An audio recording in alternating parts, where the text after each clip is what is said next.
What's up, y'all? It's Anisha, and my mandate is to equip, encourage, empower, inspire, and ignite women to influence and impact their world, all for the glory of God. I am a wife, a mom, a ministry leader, a corporate IT leader by day, and a business owner and founder by night. I love all things Jesus, business, and letting my creative juices and imagination run wild. If you have found yourself here, I want you to go ahead, pull up a seat, because this is the PowHerhouse Podcast.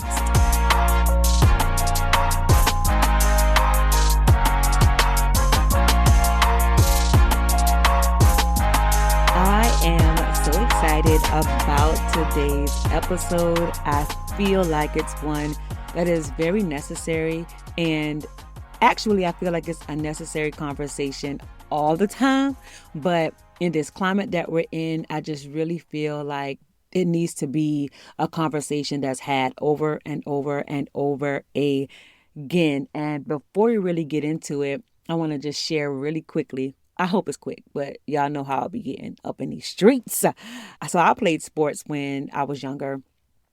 I loved playing sports. It really didn't matter what sport it was. I just really loved being active. Well, okay, I take that back, because I never desired to run track or play soccer, anything that had anything to do with endurance. Your girl was not a part of the conversation, okay? But pretty much everything else I would have at least tried. I did all kinds of things. I was in band, which isn't a sport, but it was a recreational activity, right? So I was in the band. I played, a couple of different instruments, well, a few different instruments. I did cheerleading for a little bit. I did basketball. I did volleyball. I did softball. Pretty much if it was something that my school offered and I was game for it, like, your girl was a part of it. And so I always grew up with this concept of being a part of a team, being a team player, all the things. And because of that, I really didn't grow up competing for a position. Now, mind you, there were always tryouts. So I guess in a sense, like, you were trying out to beat out, other people for spots on the team. But even in tryouts, I never thought of it as me trying to take someone's spot. It was always me trying to do my best and showing that I could add value to the team in whatever capacity that may be. And so the whole thought of competing against somebody for a singular spot, like, that was just never my mindset. It wasn't how I grew up. It's not how I operate today. And so I think that gives me a healthy balance when we talk about competition and when we talk about collaboration, because my foundation was very much so all about collaboration. I had this innate understanding that every single person, if we made the team, every single one of us had a part to play. And even if we played the same position, we each played that position in a way that was unique to our strengths. And so even if I wasn't on the court and someone else was on the court, I was fully confident in what they were doing, even if they were playing my position, because I knew that what they provided for the team at that moment is what our team needed, and vice versa. So I never really bought into the whole, I have to compete against you for this position, because on a larger scale, we all had parts to play on the team and we all had our own different strengths. And so I think as we come into this climate that we're in, right, I think, one, that's absolutely a mindset that we all have to adapt.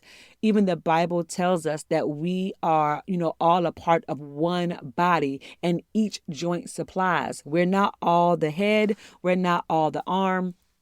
We're not all the feet. We're not all the hands. We are all a part of the body. And when we come together, we are stronger than if we operate apart, right? First of all, the head is useless without a body. The arm is useless without the head. And so we need each other. We need everything that everyone has, because we all have unique abilities, we have unique strengths, we have unique gifts, and all of those things when put together, they just produce a bigger picture, right? Hello guys, guess what? These PowHerhouse Academy doors are officially opened after months of gathering more resources, more tools, more insights. We are finally ready to open the doors to our newest cohort of Academy students. We have been waiting for you. I am so excited to pour out all that God has for you inside of this Academy. Not only will you get the influx of the courses and the classes that we already have in the membership, but we have added some new courses. We've added some new bonus materials. Like, if you want to create a course, community, or digital product, PowHerhouse Academy is absolutely, unequivocally the place that you need to be. So head to anitafaber.com/academy and you will find all other details there. I cannot wait to see you in class. Let's just say, I guess, just to really drive this point home, if you had a pie, say for instance, you had this one pie and it's one slice left and we're all competing for that one slice of that one pie. And instead of having that mindset, if we had instead the mindset of, we can make a bigger pie together and it could be enough for every single one of us to be able to get a piece of this pie and an even bigger piece than this one singular piece. But so often we get caught in the trap of it's only this one slice left, and so I'm competing against you for this one slice. That's not how we were supposed to operate. That's not even how the Lord operates, right? If we look at the Godhead, they work in unison. They don't work separate from each other in the sense that one person does one thing that's totally opposite or competing against what the other person is doing. No, they work in unison. And I believe that if we would come together as women, as believers, and really start to collaborate instead of competing against one another, I really feel like we can do so much more damage to the kingdom of darkness than we do right now. Okay, so in case you haven't guessed, we are absolutely talking about collaboration over competition and how we can really create within ourselves endless opportunities to do so many more remarkable things in this earth, right? So first and foremost, if we think about it this way, collaboration is the secret sauce to amplifying impact. I remember I was sharing with the students in PowHerhouse Academy, and I was sharing how I watched this woman who is an amazing businesswoman. She has a remarkable business that she's built over the years. I'm talking about multimillionaire. And one of her best friends is also a multi-millionaire, has her own business as well. They do similar things, but they don't do the same things. So while there may be some overlap here and there between the two, they do things that are so different that the overlap is minuscule. But what I found was that they promote each other's businesses, that they share what the other person is doing and vice versa. And I started to really kind of understand and pick apart that strategy.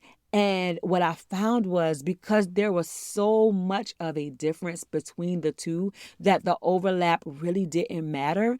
It had a similar market, but it was different enough where the people who would follow one of them wouldn't probably be following the other, and vice versa. And so when they cross-promoted, when they collaborated on each other's things, it was like both of their worlds came together. And so those who would find value in the things that she was offering, she would be able to share that amongst her friends, followers, her friends' network, and vice versa. But what we often do, one, do the same thing that someone else is doing, and then we get bitter or we feel some type of way because they're not promoting our thing. Maybe that's just me, but I'm like, okay, if me and you are doing the exact same thing, that just starts to feel a little weird, because at that point it feels like we probably should have gotten together and did something jointly versus you doing your own thing and me doing my own thing. Because again, the key to a amplifying impact, the secret sauce to really making a greater impact is really collaboration. Because what one person can do, two people can do twice as good and twice as fast if it's the right collaboration, right? So this is why we're talking about collaboration. This is why we're going to really open up the conversation around collaboration. So this is just a tiny dibble dabble, a tiny dipping my toe in the water of the conversation of collaboration over competition and what that really looks like. And I believe over the next few weeks, we'll begin to see what collaboration can look like and how it can really, really feed into what God desires to do in us and through us for His glory. I pray that this episode has blessed you. So until next time, peace.